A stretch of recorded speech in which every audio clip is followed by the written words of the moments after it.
and welcome to the debate. I'm your host Sana Maqbool with you at PTV WORLD. In today's show, we will be taking a look at two very important stories. The first is with reference to a statement that has come from the Chinese side, which warns against expanding military alliances. And this had come at BRICS. Chinese President Xi Jinping has spoken about the expansion of military alliances and the kind of impact that it's going to have. And of course, this is something that is going to have security consequences for countries, not just in the region, but throughout the world as well. We're also, of course, going to be taking a look at the BRICS meeting and then trying to understand what has been discussed, especially with reference to the Ukrainian crisis as well, in which we know that China, India and South Africa, three of its members, have abstained from voting on a United Nations resolution condemning this invasion, even though the statement has come out from the Chinese President Xi Jinping. So we will be taking a look at that. And then further on, of course, the way these relationship dynamics is going to impact the future scenario and how we're going to see the evolving crisis as well. And then, of course, the regional security challenges that still remain. In our second segment of the show today, we will be taking a look at the situation in Afghanistan. Just yesterday, we were talking about the earthquake, the 6.1 earthquake that has hit Afghanistan, adding to the miseries and problems of the people of Afghanistan and the Taliban regime as well. And now we've also seen that the kind of crises that are existing in Afghanistan also include something that has been going on for about 10 months now, since the US has withdrawn from Afghanistan, which of course include the kind of demands that the international community has from the Taliban regime, and the kind of responses that we've seen from the Taliban regime side. The former Foreign Secretary, Mr. Azad Ahmed Chaudhry, has written an article today, and he's spoken about the kind of challenges that exist and the measures that need to be taken, and the kind of consequences that the world will have to deal with if they are not. So that is going to be the focus of our second segment in the show today. For this and more, of course, in the studios, as always, I've been joined by Farrukh Pitafi and Raja Faisal.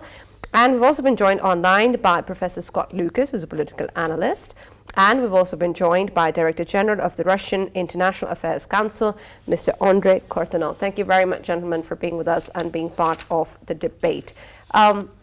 When we talk about what is, of course, going on in terms of the Russian crisis, there have been, of course, a lot of calls of talking about the military actions, and, of course, outlining the fact that this is something which is harmful, which shouldn't have been done, which has impacts on regional security as well. And now we have seen the statement coming out from China as well. The Chinese President Xi Jinping has spoken about the fact that the expansion of military alliances is going to cause trouble in regional security and pose challenges.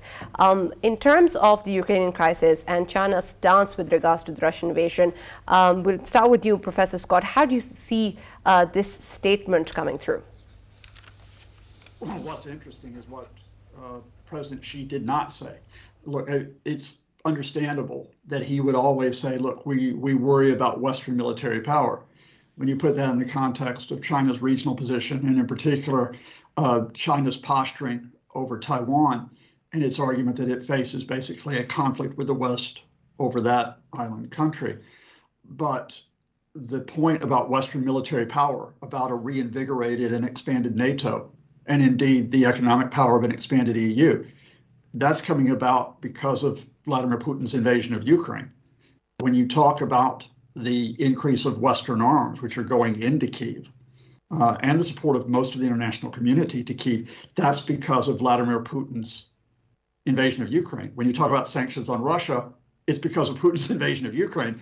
But you'll notice that in President Xi's statement, he didn't mention Ukraine once. You know, he talked about global security and so on, but he didn't mention the invasion in the room, as it were. So, you know, China is going to put forth this line. China's putting itself as the leader of alternatives to the Western system. It's doing that through not only through BRICS, it's doing it through the Belt and Road Initiative. It has specific economic and geopolitical points that it's going to push. But I think the fact is that a lot of what she said today, as well as the BRICS summit itself, is posture rather than substance, because the aims of BRICS for global development, the aims of BRICS, as Mr. Kortunov has pointed out, to deal with coronavirus, to deal with the economic challenges, to deal with climate change. A lot of those are pushed aside right now because the fact is Putin has made Ukraine the crisis, and BRICS is not in a position to offer a solution to that. Mr. Andrei Kortunov, of course, there are economic consequences of such a crisis as well. And of course, when we talk about the impact of such crises and just only perhaps the economic impact of these crises, they're far-reaching and they're affecting the world over and the people as well. So when we talk about, of course, I can understand that maybe this platform is not going to be used for that purpose where we talk about these issues. But what is Russia, as part of this entire scenario, is going to have the stance in terms of the expansion or military alliances or such moves? Of course, there is a stance that Putin puts forward, but when we look at the kind of impact that it has on the security and economic challenges around the world, what does Russia have to say about it? Well, I think that Russia does not take the BRICS group as an alternative or different way to organize international security. BRICS is mostly about economic issues. BRICS has an investment bank, and this bank is growing. But of course, the key issue here is China and its position. And I would definitely agree with Professor Lucas that China tried to calibrate its approach to the crisis. It is ready to support Russia against the West, but it is not ready to support Russia against Ukraine because China has a lot of economic interest in Ukraine. It's a major trading partner. It's a major investor in Ukraine. And moreover, it is very sensitive to issues of separatism. So China is trying to keep a balance. And I think that this is something that we're likely to see within the BRICS as a structure. They might have some strong words about the West, though I doubt that India, for example, would be ready to sign to any statements which would condemn the Western alliance. I think that India would prefer to stay out of that. As far as China is concerned, clear enough, it does have its own problems, and it seems that the situation around the Taiwan is getting more complicated.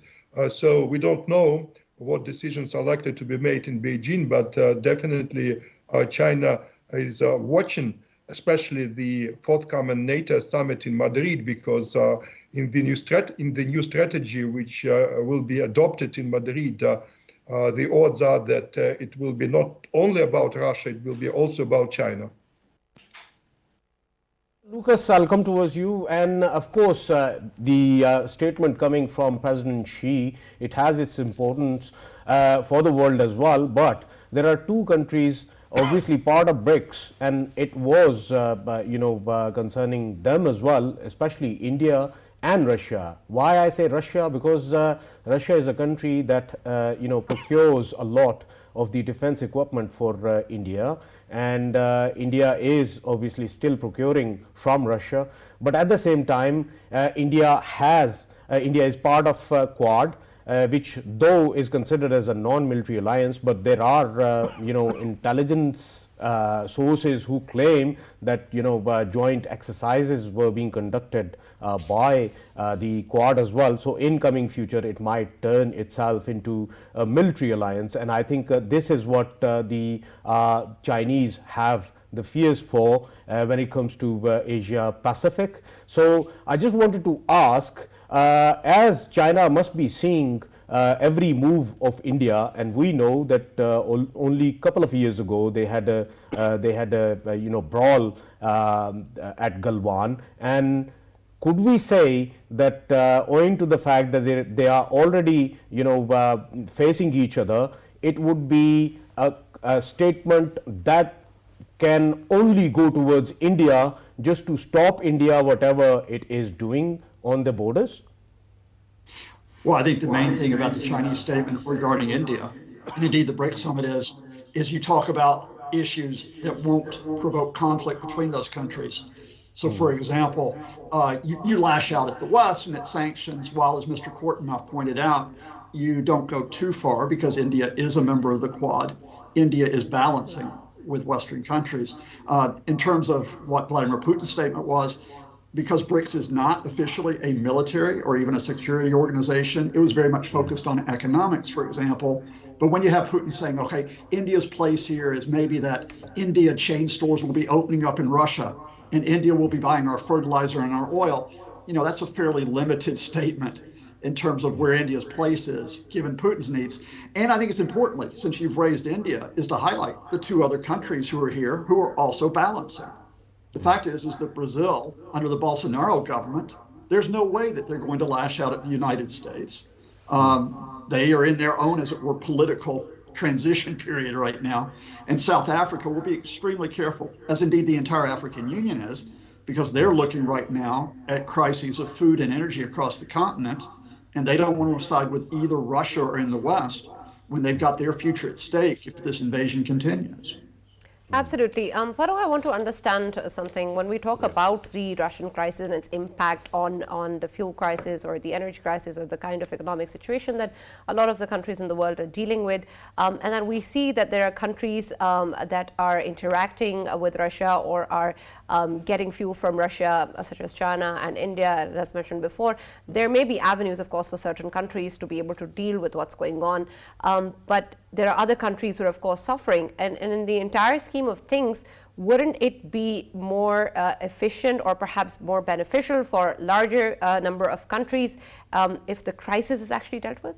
Right. I think that is a very important question, Sana. But first, let me talk about the importance of BRICS. A bunch of countries, Brazil, Russia, India, China, and South Africa, right? They together actually account for 40% of world population and a quarter of world GDP. So that is very important to remember, because regardless of the politics of it all, it is essentially a platform focused on economy, and it is doing its job. By the way, this forum was a business forum where President Xi actually spoke. But regarding the economic situation, you have to remember that when it comes to countries in BRICS, they are actually, allowing their relationship with Russia to continue in a way that this inflation doesn't affect them that much. Exactly. China is working with Russia. India is working with Russia. China is also working with Russia, right? These countries actually keep on dealing with Russia at this moment. And because of that, there is whatever inflationary pressure there is, primarily it is not in these countries, it is outside their pale. It is affecting the Western countries and countries like us, which don't have a contingency in that case, right?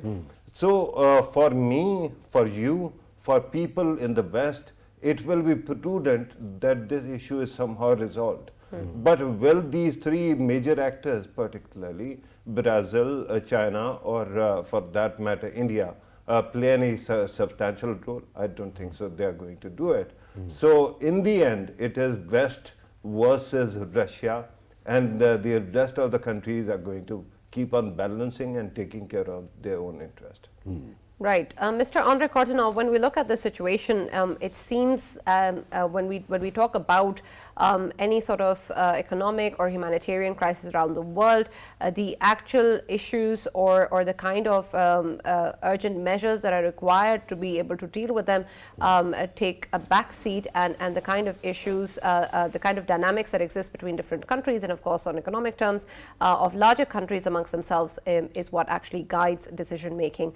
So when we look at different platforms around the world, and not just BRICS, but any other platforms, and then of course the way that these crises are dealt with globally or internationally, it doesn't seem as if there can be a mechanism actually developed to be able to come out of it or to deal with the economic challenges that exist within developing countries. How are those countries such as ours or others that are majorly affected because of such crises and others such conflicts actually be able to deal with the economic challenges?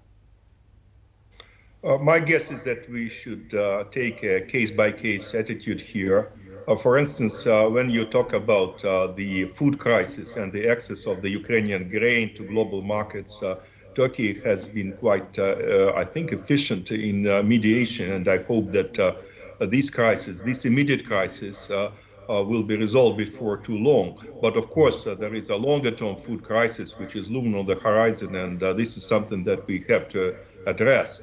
I think that for certain issues, for example, the G20 platform might be the appropriate mechanism to cope with the repercussions of the geopolitical volatility.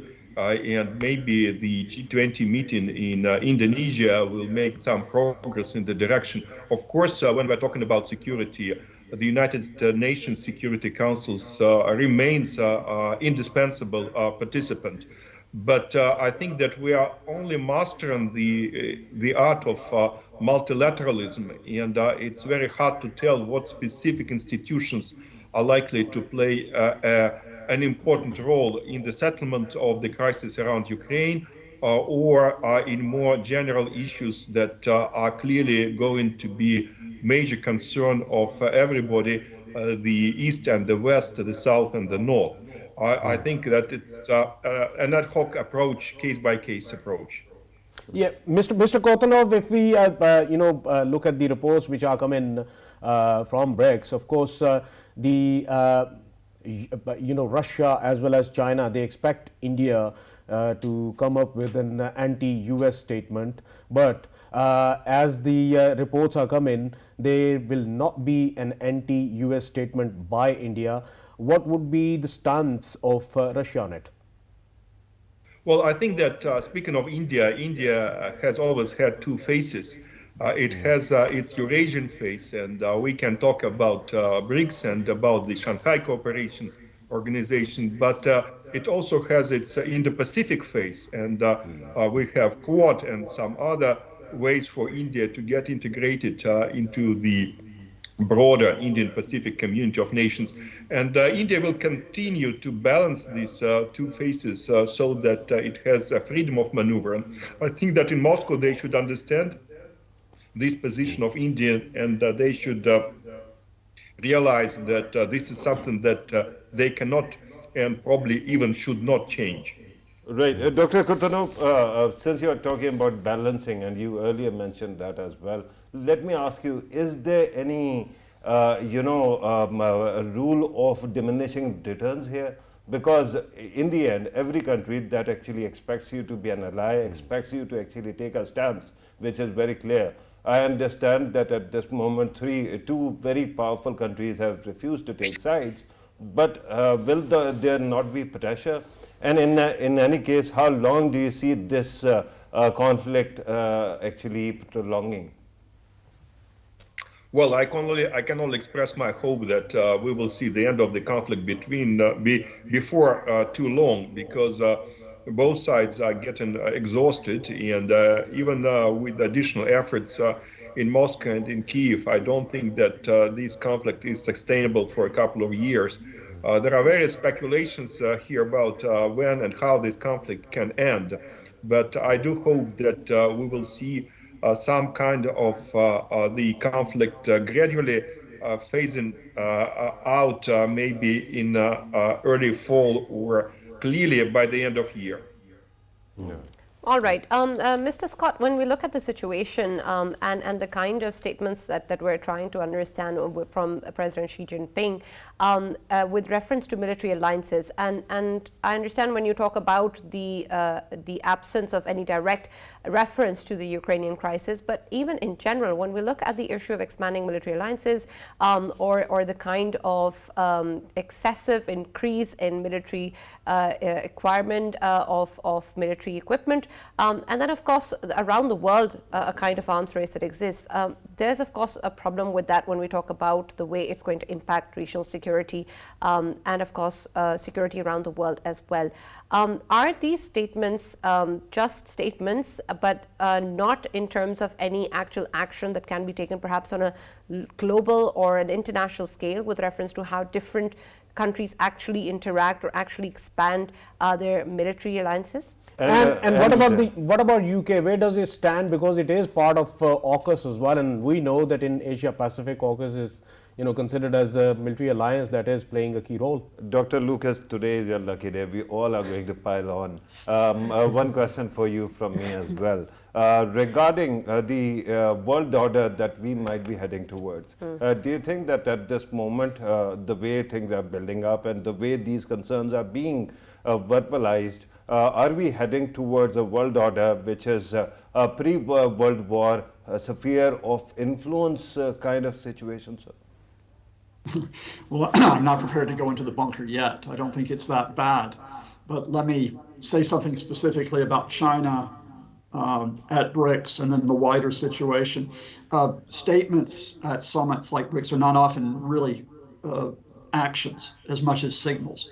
And when China put its statement out, for example, it's a signal not only vis-a-vis NATO, which operates in Europe, it's a signal vis-a-vis, as you point out, the Australia, UK, US pact, and perhaps more importantly, although the Quad is not supposed to be first and foremost military, it's economic, it's a signal to India over the Quad. Don't militarize it.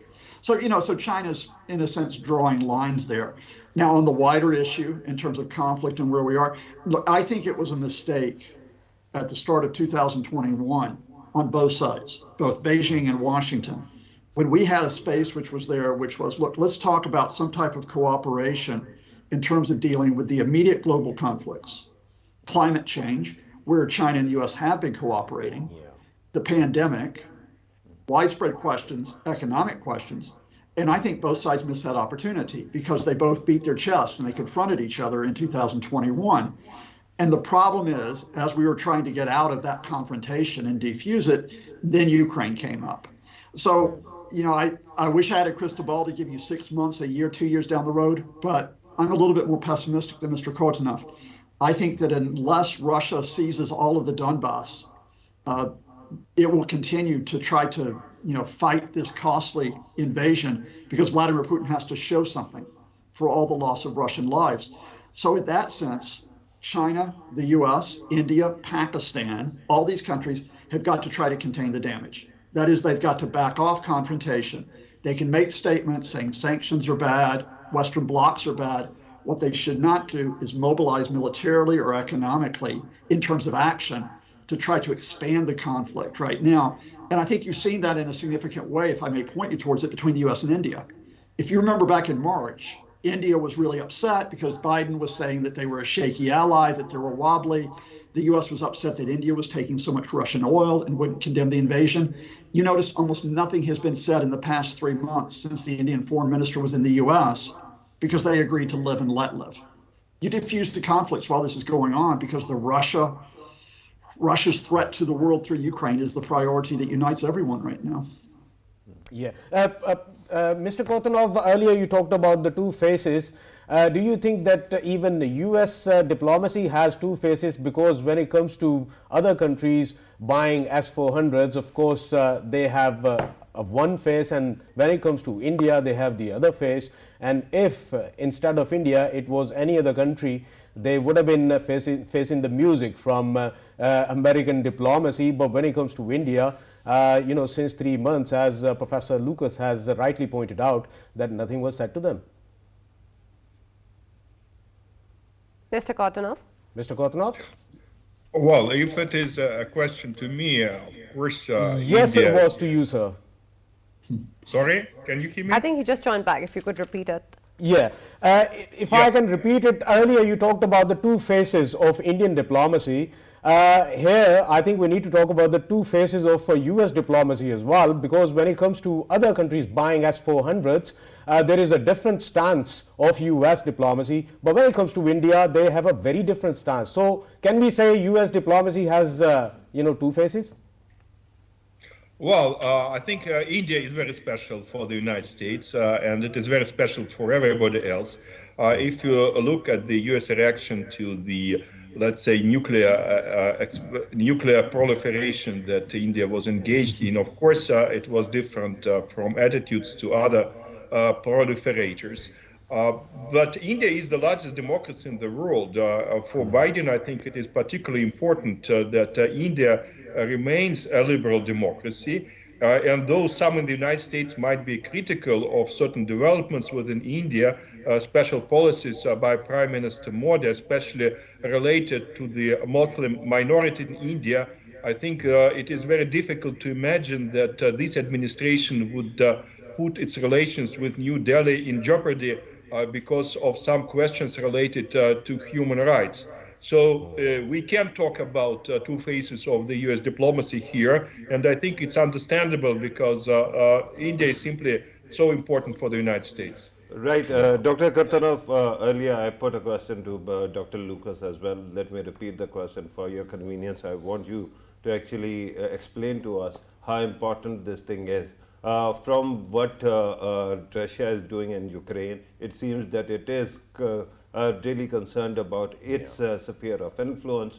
Then this statement from President Xi also speaks of sphere of influence of China as well.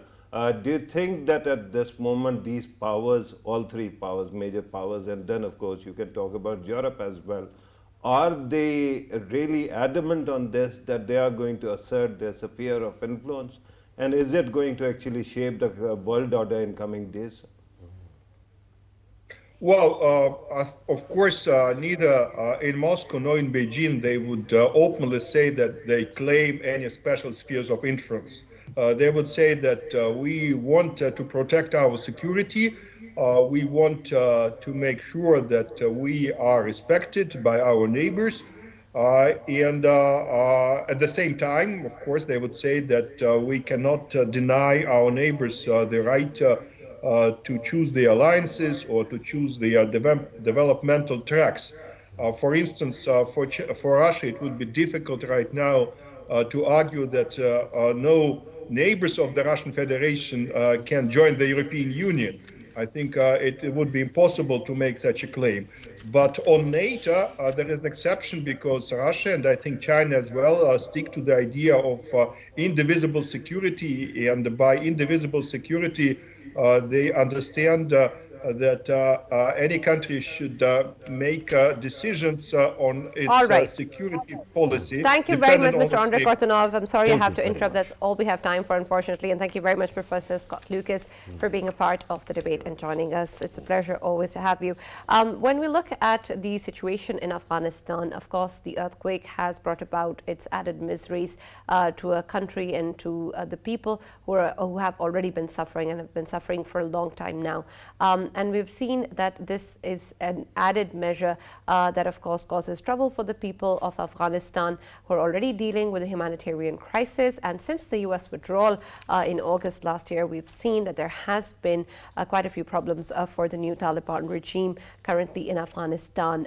There have been demands coming in from the international community in terms of the recognition of the Taliban regime. However, the Taliban regime has not yet been able to fulfill these demands and to give the reassurance that the international community required from them. For this, we have been joined online by the former Foreign Secretary, Mr. Aizaz Ahmed Chaudhry. Thank you very much, sir, for taking the time out and being a part of the debate. In your article that was published today, you have talked about the challenges that currently exist in Afghanistan and what needs to be done to meet them as well. And you've given us an overview of the current situation as well and the problems that, of course, the people and the Taliban regime face in Afghanistan at the moment.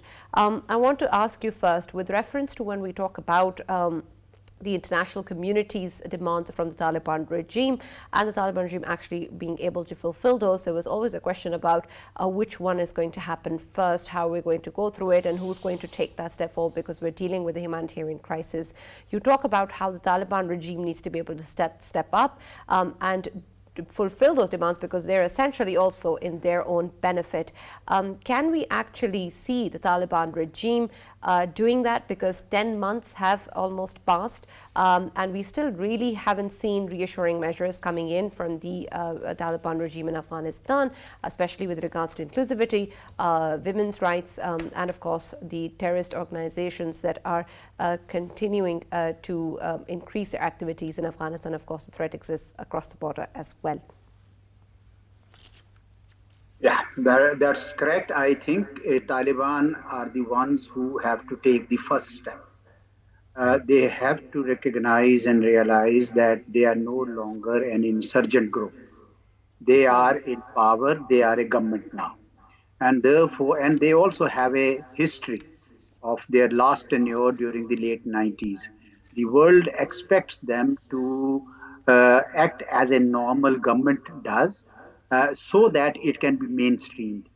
This sequence cannot be reversed. It won't happen that the world should come forward to help the Taliban and then the Taliban would do anything. I know that there are some people who argue this way, but it is my sense I don't see that appetite anywhere, neither in the international community as a whole, nor in this very region. I think the Taliban need to rise up to the three expectations that they had promised themselves in the February 2020 deal to the Americans also, and and everyone here. We have been doing a number of dialogues with about 11 think tanks across the region, and almost everyone was expecting that Taliban would have to take first few steps. If some progress is made, But Mr. Azad, are the Taliban currently also even capable or willing to actually fulfill those three aspects that you're talking about? Because we haven't seen anything. Chaudhary, can I also ask you about the importance of a country actually commanding world's attention? Afghanistan had a lot of attention from the West last year, but it seems that the West is no longer reporting even about Afghanistan. Do you think that that window has not passed away, where they could have actually exploited and conceded as much as they could? I cannot agree more. Absolutely. With Ukraine crisis, the world attention is not there on Afghanistan. And on top of it, look, last week at the Human Rights Council, they got a scathing report from the Human Rights Commissioner that in Afghanistan, as I wrote in my article also, there is a systematic institutionalized oppression of women. Now, with this kind of scorecard, I think it is very difficult for the world to be more sympathetic towards Taliban. They would need to take some steps. I'll give you another example. Now, in Istanbul, the major opposition groups were gathering, and they have launched what is called National Resistance Movement. In Panjshir Valley, we see the son of Ahmad Shah Massoud also gearing up to launch that. Now, it's only a matter of time before the whole country descends into another civil war or some kind of unrest. So Taliban need to realize that this time around, no country, last time around there were Pakistan, UAE, Saudi Arabia, this time around no country wants, because everybody wants them to first take some steps that they had promised themselves, and now they are not delivering. We do recognize that there are internal divisions. So the lady asked me whether it was capacity or willing or the will. In my view, it is essentially will. Capacity will come. If you want to show progress, you will see many countries coming forward to help you. And I think it is important. On counterterrorism, for example, Pakistan, they freed all the TTP prisoners. Then they are now staging negotiations for us. You know how people of Pakistan feel towards TTP. Similarly, there are others who are very concerned about Islamic State of Khorasan, China, Uzbekistan, Tajikistan. They're all concerned. So the Taliban have to realize that this time even those who had some sympathy for them are a bit reluctant, and they got to see that through. And therefore, it is important. Now, if Taliban perhaps will go back to where they were fighting in the caves and mountains, but they must realize that with this kind of chaos, the whole region and the entire population of Afghanistan is at stake. And that's why I say that whoever has whatever leverage with Taliban should convince them that they need to take some positive steps on it. Exactly, sir. Ambassador Chaudhary, you have rightly pointed out. Plus, I wanted to mention that earlier, obviously, Brother Farrukh has mentioned that the window has passed. So, in this context, if we talk about Pakistan, China, Russia, Central Asian republics, and Iran, they are concerned about it. But do you think that they are taking the right steps towards it? And if they are, is it just another window has passed? Yeah, I personally feel the world attention, including the countries that you mentioned, most of them are focused on Ukraine. And most of them are also focused on the energy crisis and on the commodities crisis. The fiscal space in most of the developing countries is so limited that there's likelihood of a social unrest. Now, in these circumstances, who will step forward to help Afghanistan, particularly when they are not prepared to help themselves? So I personally feel that not only that window has passed, but also even if they take some steps, there will be some sympathy. Pakistan organized an OIC conference. You saw how many pledges were made. Apart from Pakistan and Saudi Arabia, nobody came forward.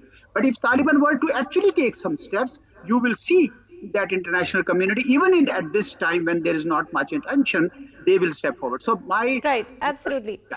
Mr. Chaudhary, you talk about in your article also the fact that there is this dilemma because if the Taliban regime actually sort of fails or weakens, and there's also a problem of terrorist activities from within Afghanistan as well, and if of course this doesn't happen, then we're already dealing with the crisis that is currently existing in Afghanistan. At this point, if we are sort of waiting for the Taliban regime to develop that will and to become capable of actually doing something about the situation, isn't that a high cost to pay at the moment because it has its consequences? Yeah, the dilemma is that you will pay cost either way. If you help them, although in the US I don't see any appetite for that. I personally watched, there's a bipartisan consensus on Republicans and Democrats not to help them. So if that be the case, then I don't see any country stepping forward to incentivize Taliban. You see, when you incentivize them, or when you say, all right, we will help you, and then you do these things, then basically you are encouraging their behavior that, all right, whoever does it by force is to be welcomed. So it's either way, I see trouble, and that's what worries me more. Right, Ambassador Sahab, I want you to actually focus on the sociology of leverage that you spoke about. Which countries have it, and why is it that is not working right now? I understand that Taliban might be divided, but that used to be the case in 1990s as well, and yet some kind of leverage used to work, and there was some kind of noise or some kind of sound that would emerge from Kabul. This time it seems that everybody keeps on talking at them, but there doesn't seem to be that kind of action at all.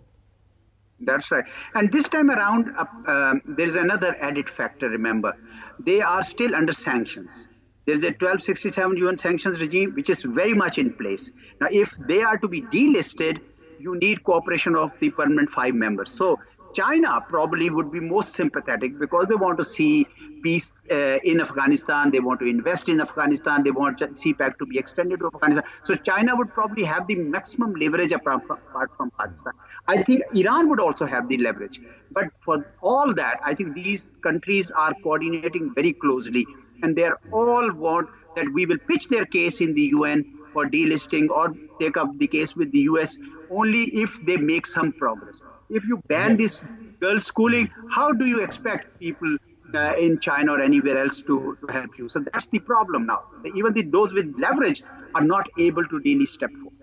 Exactly. So, Ambassador Chaudhary, we remember that when you were in your good office, obviously, defensive offense of India was at full-fledged on our western borders, and once again we saw that couple of weeks ago Indians, they visited Kabul and they sat with obviously interim foreign minister out there.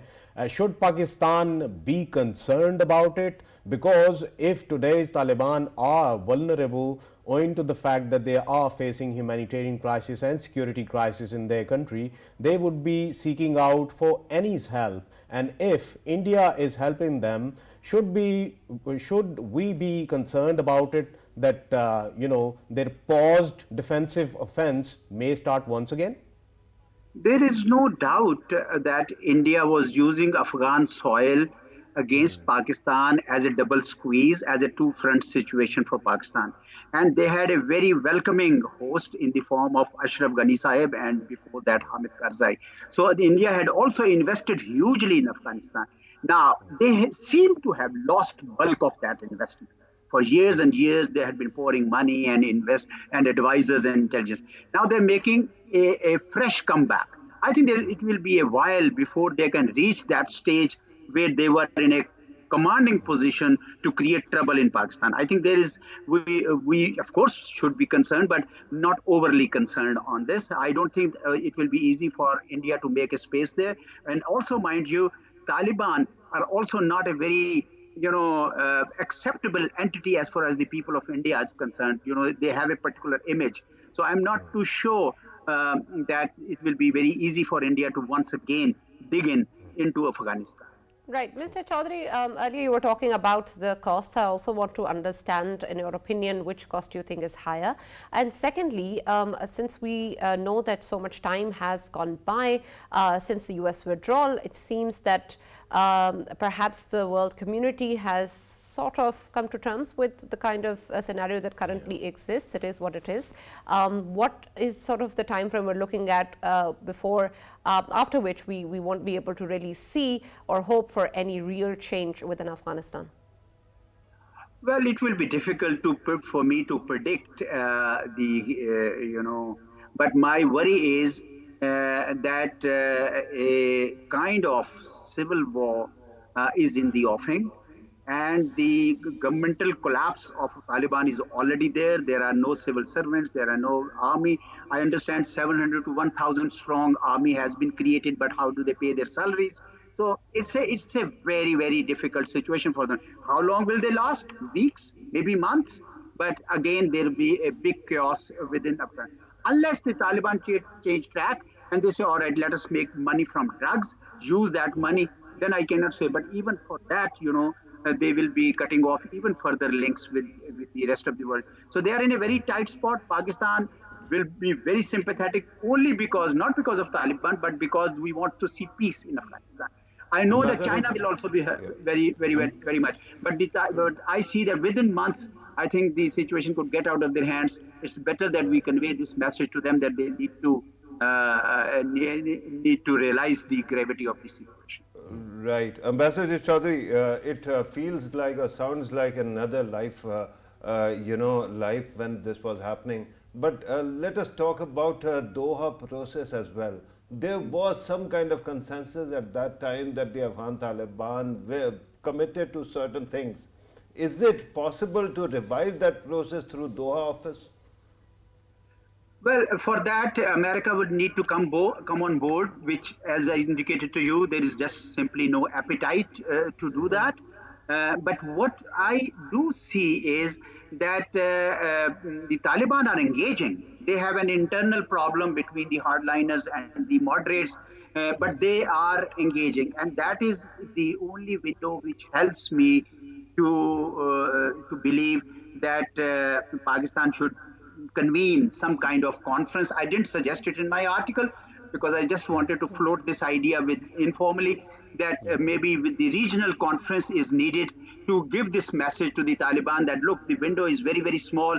Why don't you just engage with us and revive whatever, you may call it Doha process, perhaps Doha will be a good venue, but any other process which is where the regional countries get together and start talking to the Taliban.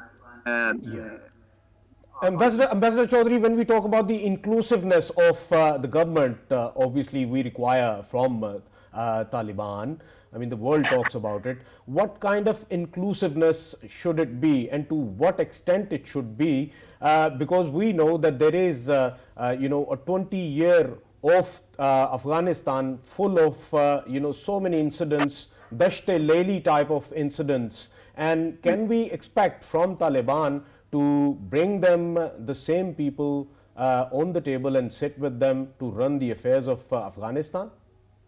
In the February 2020 deal, the first element was to form an interim inclusive government. Unfortunately, President Ashraf Ghani at that time dilly-dallied, and because he was not sure that Americans would leave until the troops, it was time for the Americans to leave. So we lost a good opportunity. Now, the Taliban had actually indicated that we will form, and they still call themselves as interim government. but they haven't really, they've included one or two, Uzbeks and Tajiks. That's not enough. Once their interim foreign minister was at the Institute of Strategic Studies, Islamabad, somebody asked this question and he retorted and he said, do you expect Joe Biden to include the cabinet members of Donald Trump? So that's the kind of thinking that they have. But the world doesn't believe that, because the world believes that Afghanistan would then fragment, because all these people like Tajiks and Hazaras and Uzbeks, they have their own areas, very distinct areas, and their distinct entities and identities. And therefore, the Taliban would need to step forward to include more of them, so that it shouldn't appear to be only a Taliban regime, but the whole Afghan regime. Absolutely. Mr. Chaudhary, my last question to you would be, when you talk earlier about the kind of situation that exists, of course, it's very dire at the government level as well, or what is going on in terms of the officers or the military situation, and then adding to that, of course, the humanitarian crisis, and now the earthquake, and the kind of sort of isolation that exists from the international community as well. It seems that all of these factors should have been enough for the Taliban to actually realize that the time's up and they need to do something about it. Do you really think that there is something that can have an impact on the Taliban regime in terms of their choices, something that any other country can say or do, or any sort of factor in on ground situation that can actually influence their decision making and their ability or their will to fulfill those demands by the international community? My sense is that 10 months is enough of a time for them to have realized that they should now transition to being a government. So that is why I suggest that the regional countries need to get together once again, coordinate, because the far-off countries like United States and Europe are simply not interested. But the regional countries will suffer if the Afghanistan situation goes. Therefore, they need to get together, convene some kind of conference, talk to the Taliban as a whole, and let's hope that they listen to that voice. Thank you very much, Mr. Aisaz Ahmed Chaudhary, for joining us and being a part of the debate and sharing your views. Of course, we can only hope for the best to exist in Afghanistan and elsewhere as well. And we really hope that the suffering that has existed for the people of Afghanistan for so many decades now eases soon. Thank you very much for watching the debate, and we'll see you tomorrow.